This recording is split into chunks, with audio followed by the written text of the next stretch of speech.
Hello, this is Kathy from the Daily Marker. How are you today?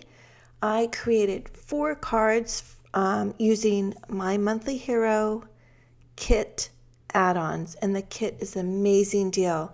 You have to go to my blog to check it out. There's a giveaway, but the value is like $70. It's only like 34 or something, and I guarantee it'll be sold out.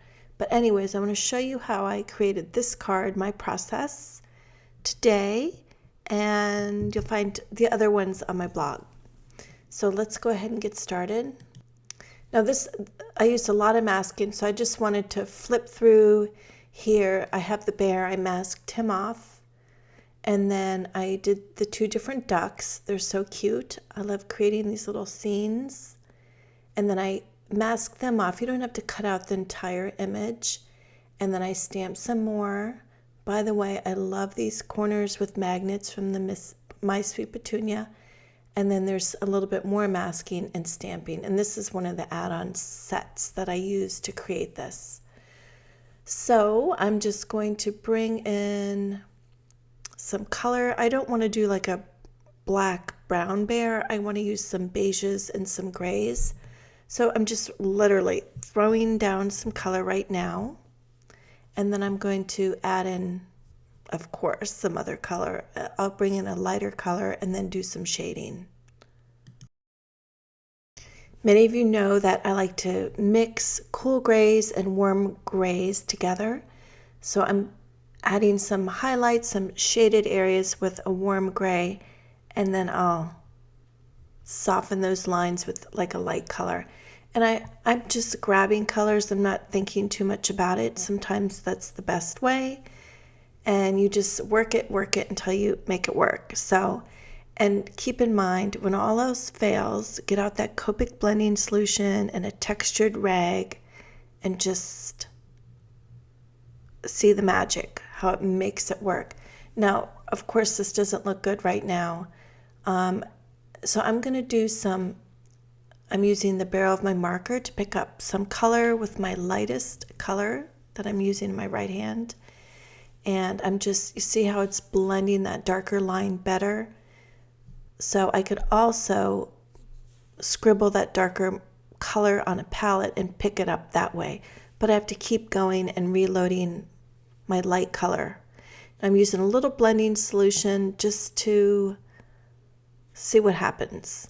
And always be sure to put that lid back on. Now notice I didn't set my rag on the table. I put it on top of some scissors because it's damp. I don't want it to soak into the table. Now I'm bringing some of that darker color, and I'm going to totally saturate this bear, and the lines are going to blur.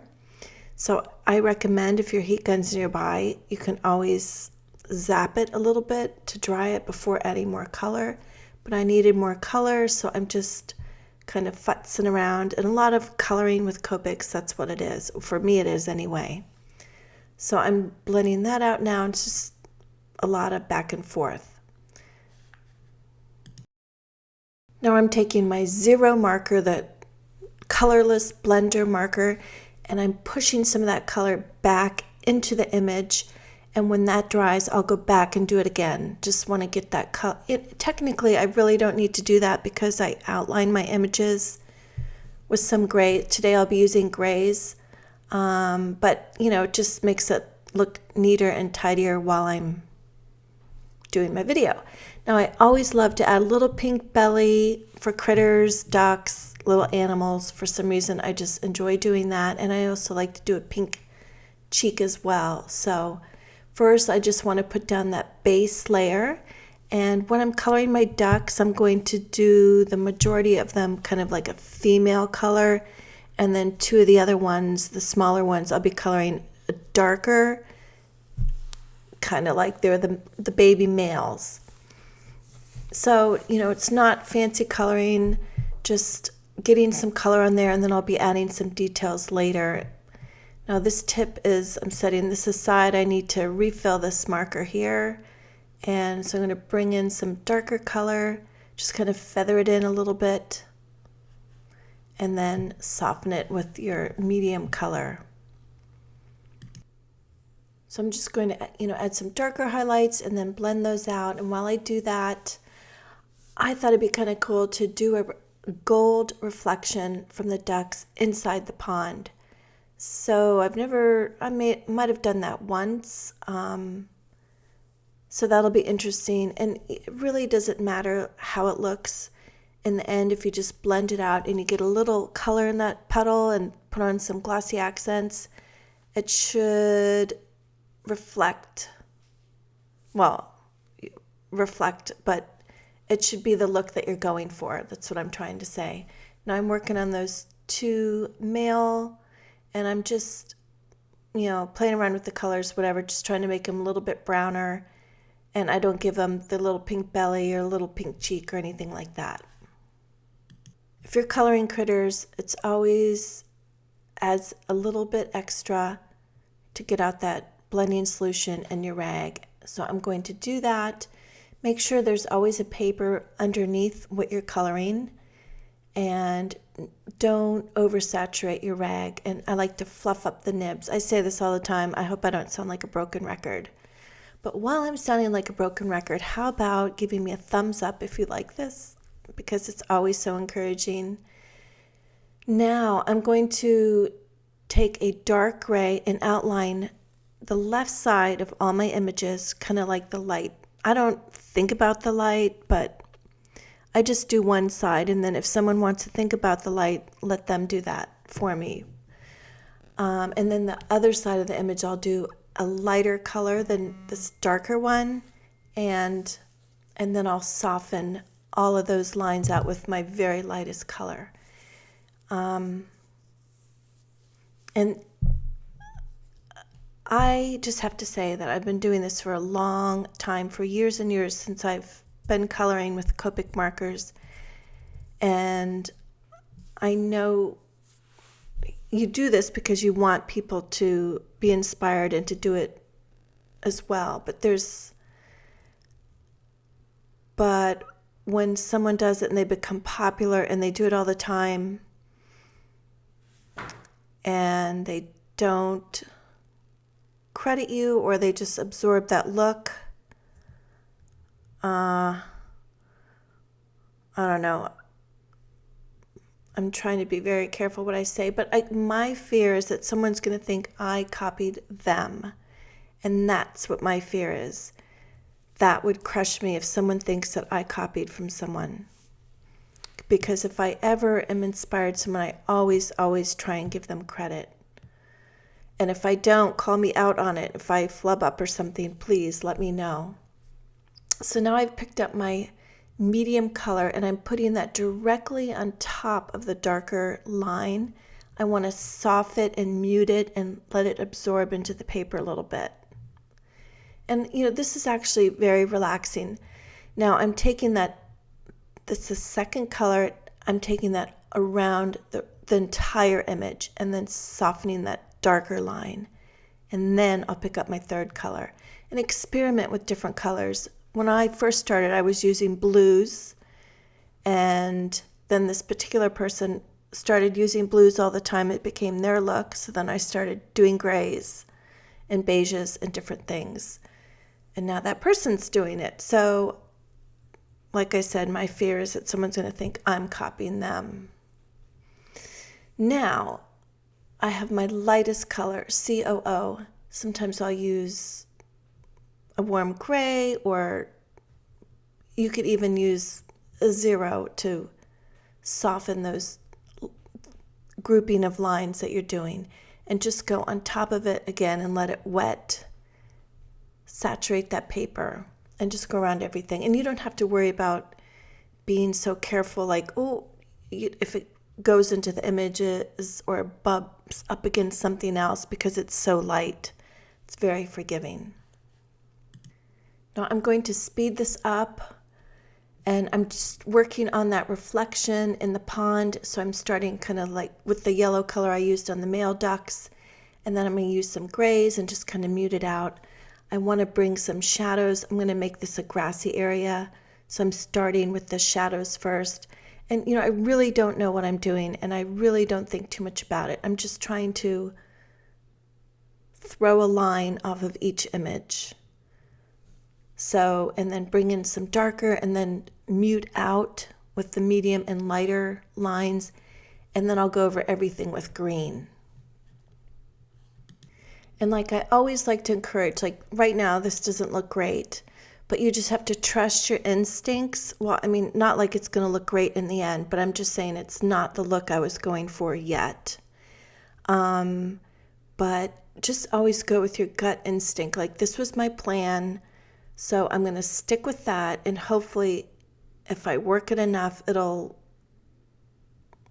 be what I visualized in the end. Now I drew a line you saw with a green marker, and I'm just going to mute out these grays for grass. I could have, sometimes you see ducks crossing a road, whatever, but I don't know. I wasn't overthinking like the umbrella and the rain and the weather and all that. I just was working more with this little scene and the little ducks just crossing. But it'd be cute if they were in a street too. I mean, you can really do a lot with these. It was super fun. That's why I made 4 cards with these add-ons for the hero kits. So again, just softening that line. And also, if I did this first and didn't color my images, using the rag on this would be beautiful, but I don't want that to go into the images. I always like to go back. I'm just coloring his snout or nose, but add some darker colors to little crevices, maybe add more shading, and then fill in those added details like the boots, the beaks, the umbrella, just stuff like that. Very simple coloring. I'm gonna end up putting dots on the boots and 2 coats of glossy accents. I like to put double up, and I'll be doing that on the umbrella as well. So you add a coat, let it dry for hours and hours, and before you go to bed, add another coat, and the second and third coat always needs more time to dry, but the effect is awesome and you must try it. Now I'm just doing a little feathering. I'm going to add some white details to this so I don't really need to spend a lot of time coloring the umbrella. Okie doke, so while I finish this umbrella, when I'm finished with this, I'm going to pick up my fine tip Sharpie marker. You guys know I've been doing this forever, for years and years. I love doing this. I don't always show it. I try and keep my videos short, but I'm taking this around the entire image. It works beautiful with Copics. It's a fine permanent marker. It doesn't bleed with Copics, and it makes the colors pop. So I'm just going around everything with my Sharpie marker. And this, well, I'm not going to say, but I haven't copied anyone. Let me just say that. And then I'm going to pick up my 0.005. I'm distracted today. I'm sorry. But I'm going to pick that up, and I'm going to add little tiny eyelash lines to the tops of their heads and some little feathers on Mama Duck. But first, I'm warming up the gel pen on my finger, and I'm just adding a little white dot to their beaks, adding feathers here on the duck, and I love adding dots on their belly, so I'm going to do that on the bear as well. So I'll just pitter-putter around. This is the most fun thing of all, is walking around an image and adding dots in different areas. So if you wonder what gel pen is my favorite, I will list everything I use on my card in the description. And then I'm adding some details. It's kind of hard to see in the final photo, but some white lines here, and I'm just going to leave them and then do the top part of the umbrella only with glossy accents, not the inside. You have to be careful not to get too carried away with glossy accents, because then it's too much for your card. And while I finish up my little details, I have announced on Instagram the date of the next coloring challenge. It's going to be March 1st, and I'm super excited. Now, my favorite way, is another thing. I'm sounding so repetitive that I've been doing for a very long time. I love using stencils. I always say it's the new background stamp, except they've been out for a couple years now. I have some, I'm not sure what color blue, it doesn't matter, but it's very dry. I need to re-ink it. So I have some packaging here on the right, and I was too lazy to get my craft mat. And I'm using my brush just to bring some of that color around the images, just to finish off my background, that I can be done with my card and work on my other ones. So the brush, it kind of gives it a softer look, and I wanted a little bit more color, and it washed out when I photographed it. And here are just some gorgeous stencils on my other cards. There's a floral and there's like waves. I know they've had that before, but I hope you love stencils as much as I do. It's just a great way to finish your card. So I'll stamp the sentiment, and I'm pretty much done. I'll be adding some of those water droplets. Now this is the new, sorry for my head, and it's awesome for lining up your sentiments. It's just quick and easy. I love it. I'm going to ink that up with some black marker. I've got markers on the brain. Just going to hit that up with my glossy accents. I always like to squeeze it out first, let any air bubbles that might be in there. And you have to do not put the tip directly on the paper. You probably know that, but when there's white accents, you have to be a little bit more careful. And I'm doing the puddles, and then I'll come back when this is really dry and add another coating in the puddles and on the umbrella. So that is it. And